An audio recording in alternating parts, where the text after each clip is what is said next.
The missing Valentine. It was February 14th, Valentine's Day, and Claire was excited.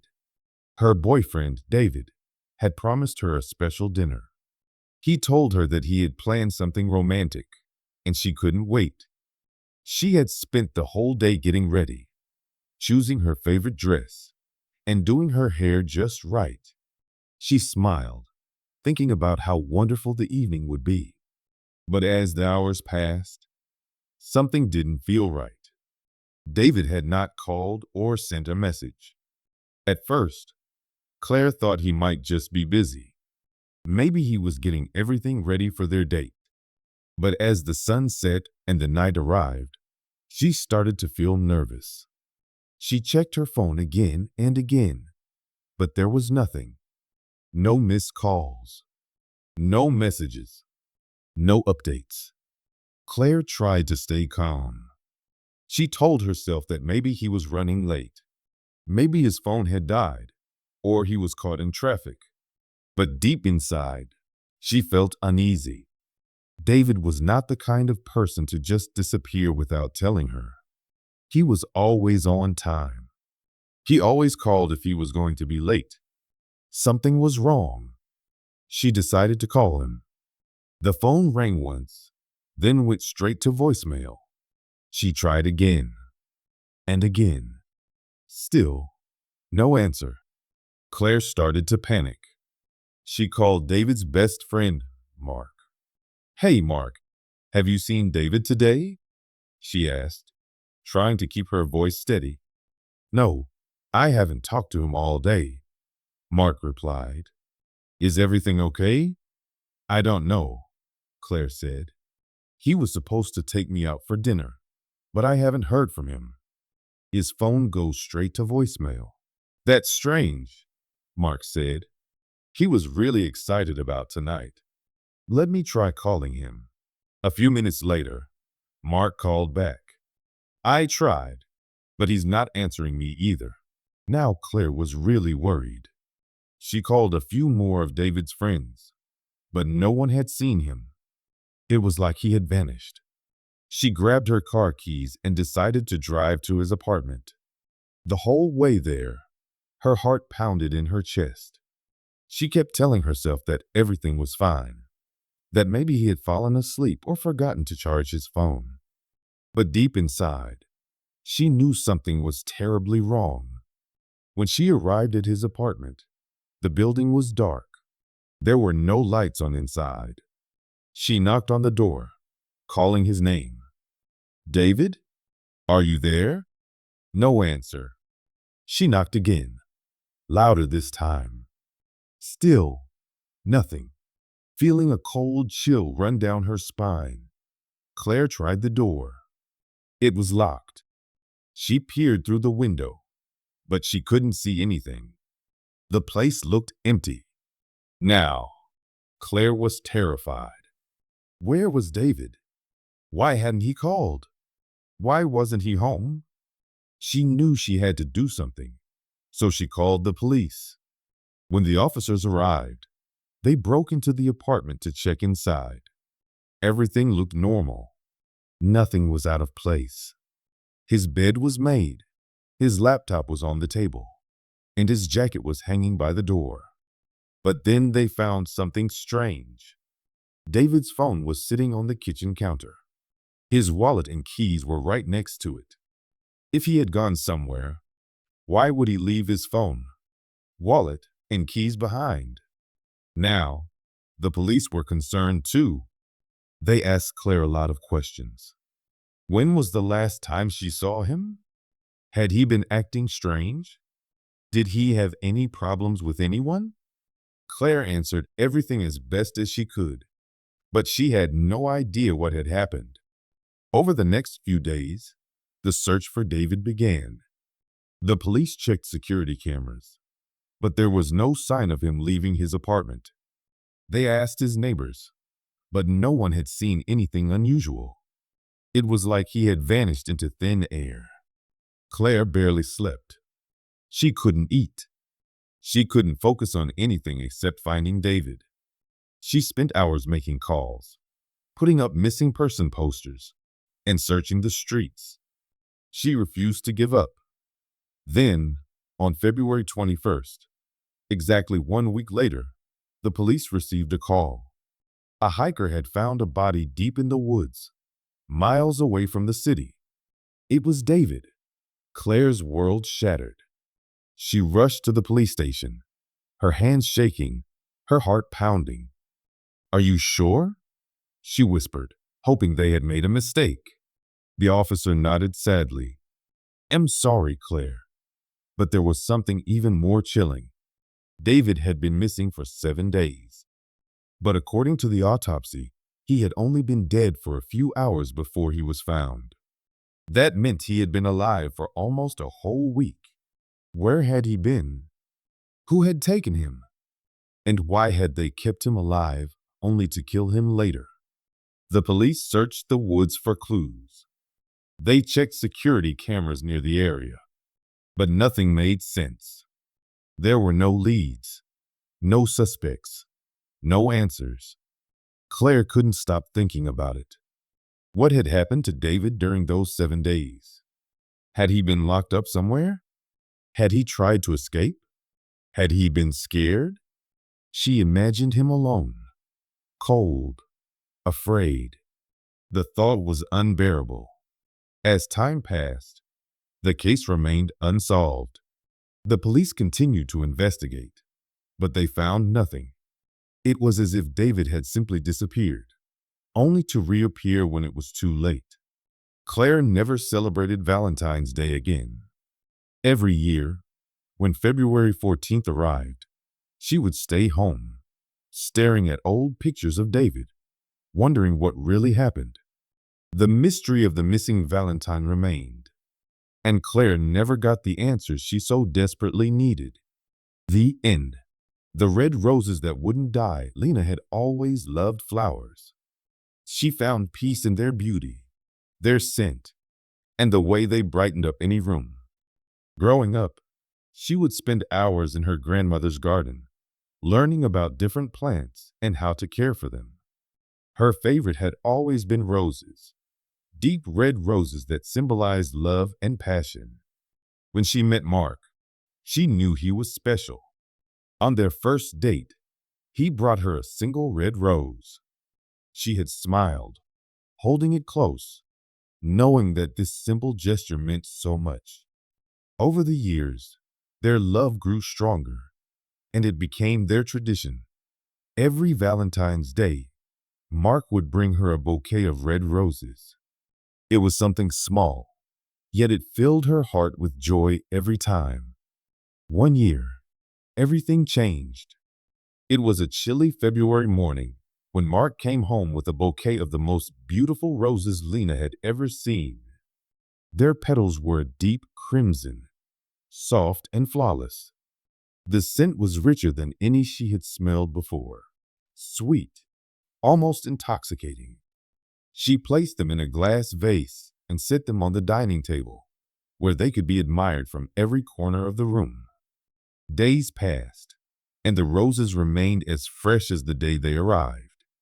Their color didn't fade, their petals didn't fall, and their scent remained just as strong. Lena thought it was odd, but brushed it off, thinking maybe it was a new type of flower treated to last longer. But as the weeks went by, and the roses still looked perfect, she began to feel uneasy. Flowers weren't supposed to last forever. She decided to take a closer look. Running her fingers over the petals, she noticed something strange. The texture felt too perfect, almost unnatural. When she touched the stems, they were unusually firm, like they weren't real, yet they clearly weren't fake. A chill ran down her spine. She shook her head, telling herself she was overthinking it. That night, she had a terrible nightmare. In the dream, a voice whispered in her ear, soft but menacing, telling her not to throw the roses away. The voice sent shivers down her spine, and she woke up drenched in sweat, her heart pounding. She glanced over at the roses, still sitting in the vase, looking as beautiful as ever. Lena tried to ignore her growing fear, but the strange feeling wouldn't go away. She started avoiding the dining room, feeling like the roses were watching her. Every time she passed by, the scent seemed stronger, almost suffocating. Something about them felt wrong. The next morning, she made a decision. She had to get rid of them. She grabbed the vase and carried it to the trash bin outside. The moment she let go of the roses, a sudden, violent tremor shook the house. The walls groaned, the lights flickered, and a gust of freezing winds rushed through the rooms. A loud cracking noise echoed as if the house itself was screaming in protest. Panicking, Lena ran back outside and pulled the bouquet from the trash. The moment she did, everything went back to normal. The house was still, the lights steady, and the winds gone. She clutched the flowers, her hands trembling. She needed to talk to Mark. She called him at work, her voice shaking as she explained what had happened. Mark, sensing her fear, promised to come home immediately. When he arrived, he looked at the roses, his face filled with confusion and concern. Maybe they're treated with something weird, he suggested, though he didn't sound convinced. Let's take them to a florist. Maybe they can explain. They drove to a small flower shop across town, where an elderly florist greeted them warmly. When Lena handed her the bouquet, the woman's smile vanished. The moment her fingers touched the roses, she let out a sharp gasp and staggered back as if burned. "Where did you get these?" she whispered, her eyes wide with fear. Mark hesitated. "Just from a flower shop downtown." "Why?" The florist shook her head violently. "These aren't normal. They carry something dark. I won't touch them again." She refused to say more, her hands trembling as she pointed them toward the door. Feeling more unsettled than ever, Lena and Mark returned home. That night, they made a decision. They needed to destroy the roses.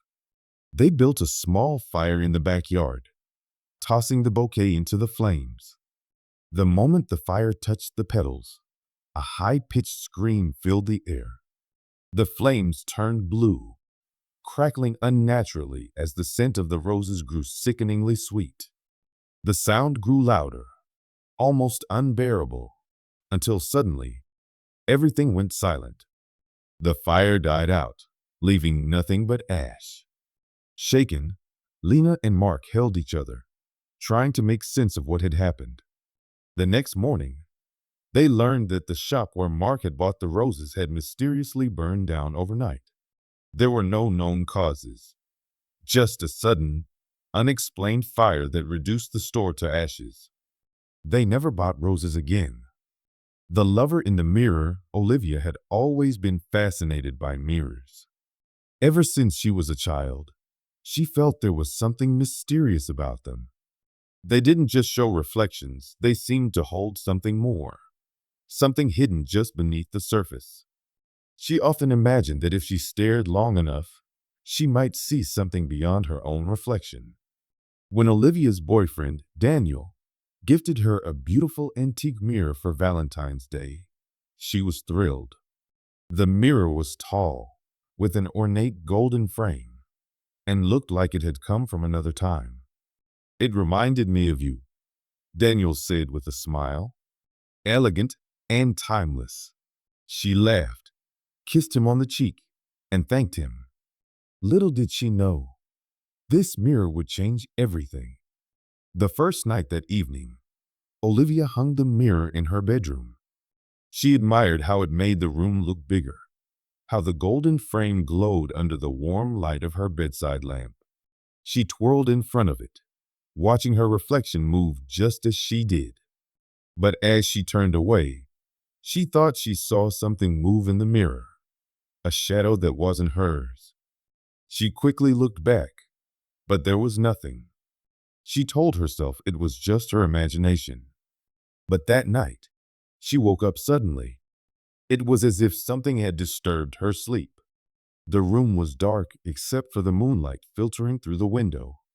Then she felt it, that eerie sensation of being watched. Her eyes darted toward the mirror. The air around it felt colder, almost like a small pocket of winter in her otherwise warm room.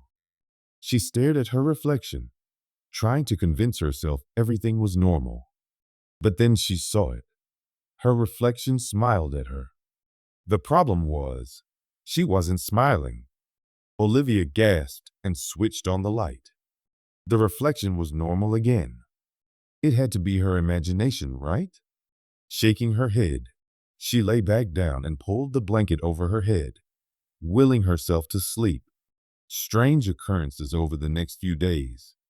Olivia couldn't shake the feeling that something was wrong with the mirror. Every time she passed by, she felt like someone was watching her. Sometimes, she saw things in the corner of her eye, faint movements, flickers of shadows. But every time she turned to look, there was nothing. One night, she woke up again, this time shivering. The air felt unnaturally cold. She glanced at the mirror and gasped. The glass was fogged up, as if someone had breathed on it. And there, written in the mist, were the words, "Let me out." Her heart pounded. She bolted upright, staring at the chilling message. Slowly, she reached for the mirror, wiping the fog away. The words disappeared, but fear remained. She covered the mirror with a bedsheet and tried to go back to sleep. But then she heard it, the sound of nails scratching against the glass from underneath the fabric. That was the moment Olivia realized this was not just her imagination. Something was inside the mirror.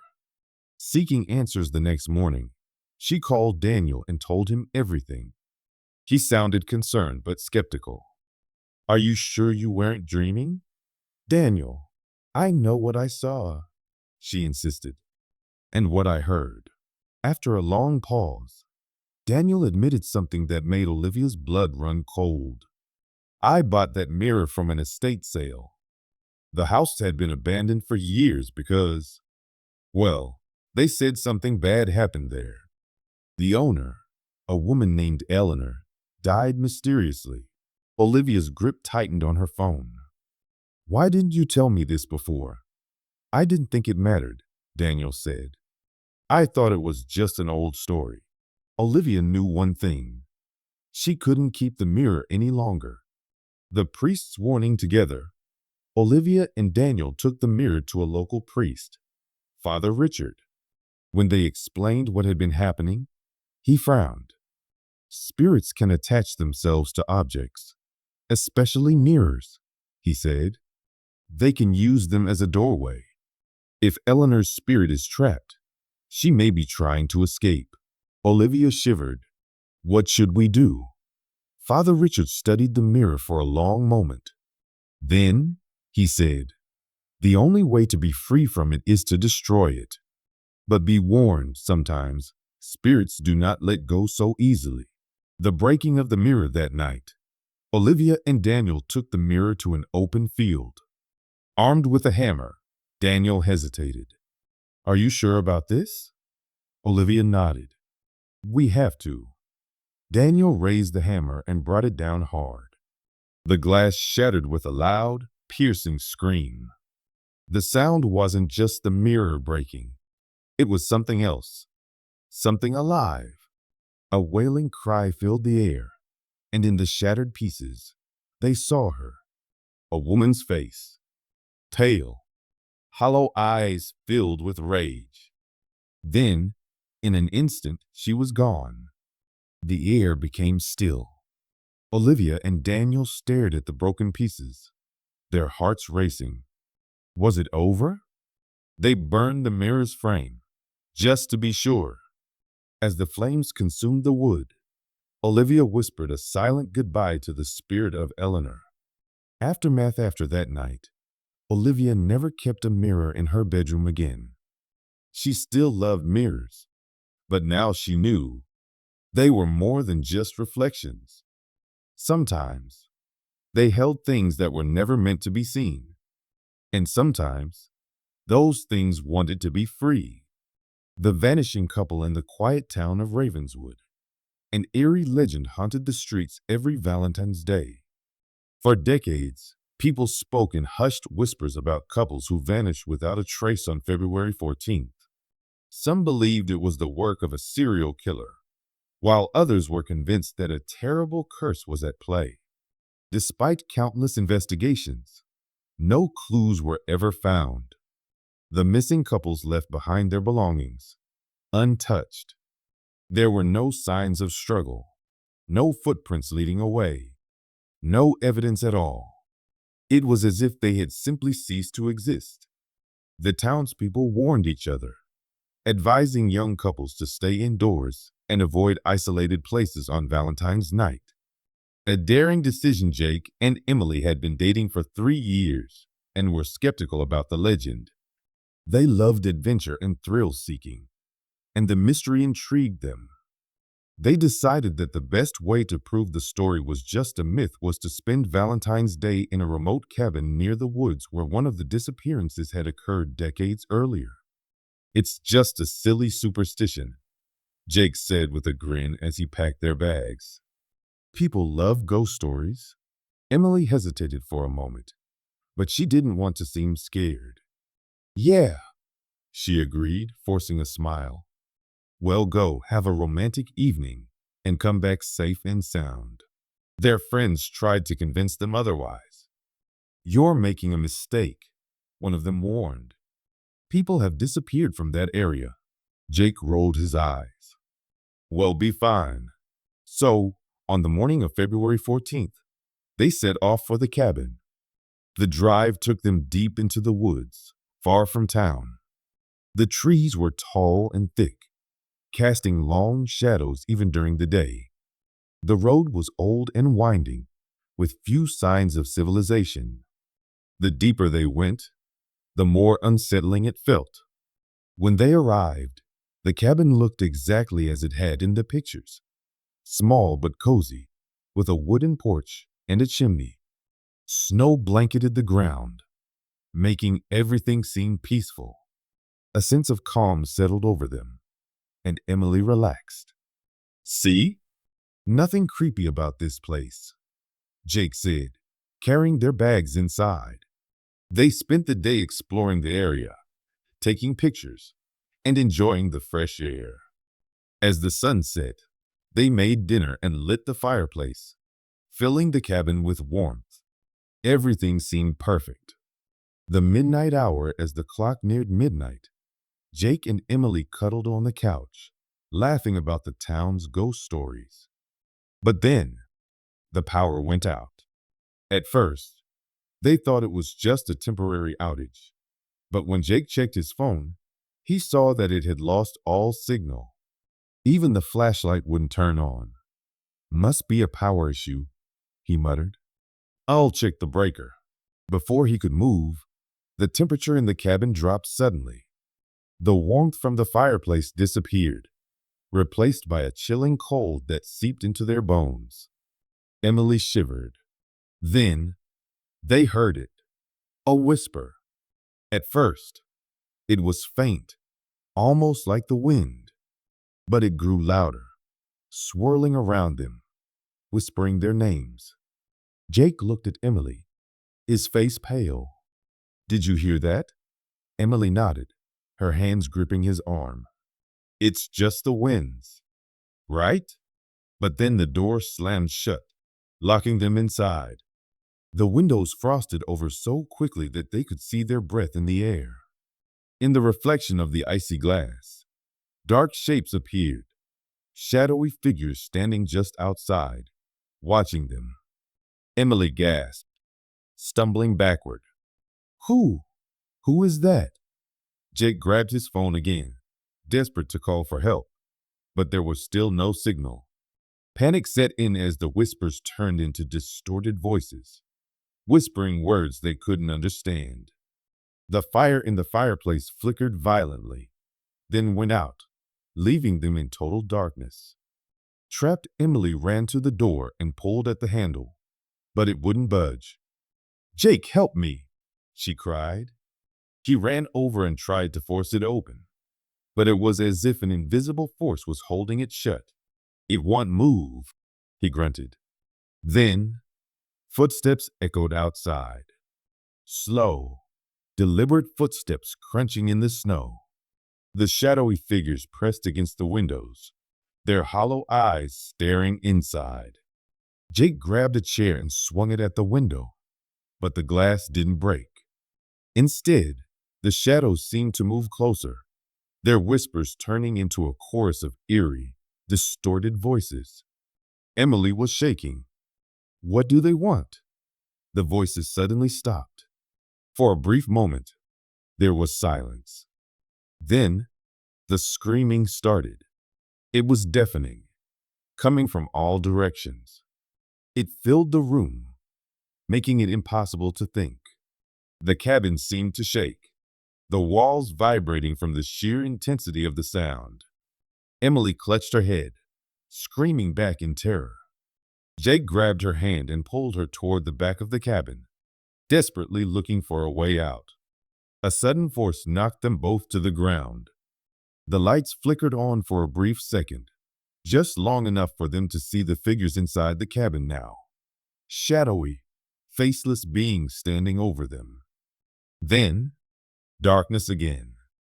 The next morning when the sun rose, the townspeople noticed something strange. The cabin, which had always been visible from a distance, now seemed eerily empty.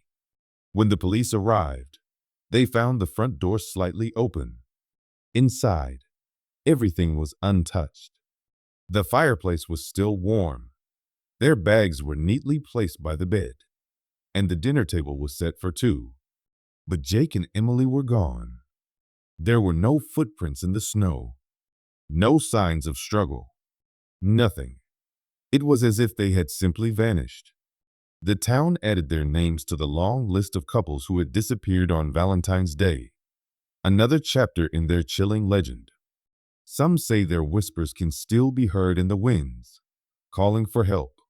Others believe they joined the shadows, waiting for the next couple to wander into the woods, repeating the cycle once more. No one has dared to stay in the cabin since. And every Valentine's Day, the town remembers the legend of the vanishing couple. The stalker's gift. Sophie always loved Valentine's Day. As a child, she would watch her parents exchange gifts, smiling at the way they looked at each other. She dreamed of the day she would receive flowers, chocolates, and handwritten love letters.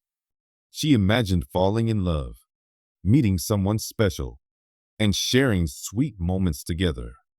But as she grew older, Valentine's Day became less about romance and more about fear. It all started when she was 17. On February 14th, a small box appeared on her doorstep. Inside was a beautiful red rose and a note that simply said, "For you."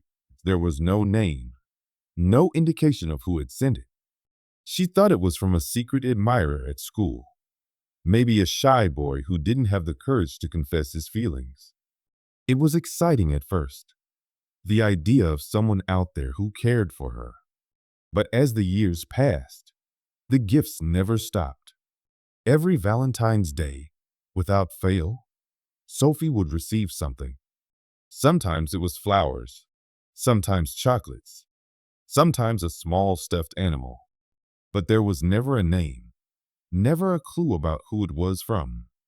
At first, she told herself it was just a kind gesture, maybe from a stranger who wanted to brighten her day. But deep down, something didn't feel right. By the time she turned 20, she started to feel uneasy about it. She moved out of her parents' house to attend college in another city, hoping the gifts would stop. But they didn't. No matter where she lived, the presents found her. Some were left at her dorm room door. Others arrived in the mail. It was as if someone was following her, always knowing where she was. She told her friends about it, but they laughed it off. "Maybe it's just someone who has a crush on you," they said.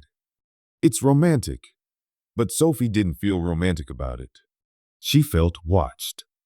Every time she walked alone at night, she couldn't shake the feeling that someone was behind her. Every shadow, every unfamiliar face made her heart pound. After graduating college, she decided to move again, this time to a different state. She found a small apartment in a quiet neighborhood and started a new job. She deleted her social media, changed her phone number, and even stopped telling people where she lived. She wanted a fresh start, a life without the creeping fear that someone was always watching. For a while, it worked. Valentine's Day came and went without a gift. She felt relief wash over her, thinking maybe, just maybe, she had escaped. But the next year, the gifts returned. This time, it was a simple silver bracelet with a tiny heart charm. No note, no name, just the gift, waiting for her on her doorstep. Her hand shook as she picked it up. She looked around, but the street was empty. She checked her security cameras, but they showed nothing unusual. The package had simply appeared. She felt sick to her stomach. That night, she barely slept. Every creak of the floor, every rustle of the wind outside made her jump. Who was doing this? And how did they find her again? She decided to go to the police. She brought the bracelet, the old notes, and photos of past gifts. She explained how it had been happening for years, how she had moved to escape. But the gifts still found her. The officer listened patiently, nodding as she spoke. "Has this person ever threatened you?" he asked. Sophie shook her head. "No, but have they tried to break into your home? Hurt you in any way?" "No, but then, unfortunately, there's not much we can do," the officer said with a sigh. "Receiving gifts isn't a crime. It could just be a secret admirer. A secret admirer who follows me no matter where I go?" she asked, her voice rising in frustration. "That's not normal." The officer shrugged. "Unless there's a direct threat, we can't take action. Let us know if things escalate." Sophie left the station feeling helpless. No one believed her. No one understood how terrifying it was to be watched. A week passed, and she tried to push it from her mind. Maybe the officer was right. Maybe it was just someone with harmless intentions. But deep down, she knew better. Then, on Valentine's Day the following year, she received another gift. This time, it was a small, beautifully wrapped box left outside her apartment door. Her stomach twisted in knots as she picked it up. With shaky hands, she peeled off the ribbon and lifted the lid. Inside was a delicate gold locket. Her breath caught in her throat. She opened it. Inside was a tiny photograph, a photo of her, sleeping. Her heart stopped. Her hands trembled. This wasn't just an anonymous gift anymore. This was proof. Someone had been inside her home. Someone had stood over her as she slept, close enough to take a picture.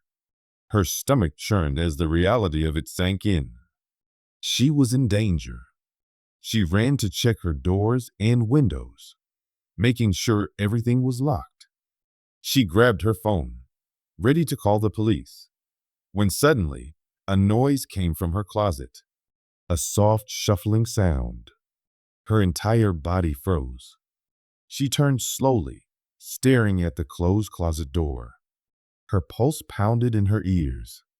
She reached for the baseball bat she kept by her bed. Step by step, she approached the closet, her breath coming in short gasps. Just as she reached for the handle, her phone buzzed. A text message from an unknown number. "Don't be scared. I've always been here." The bat slipped from her fingers. Her blood turned to ice. She ran. She bolted out of her apartment, screaming for help. Neighbors came out, confused and startled. Someone called the police. When they arrived, they searched her apartment. And then they found it.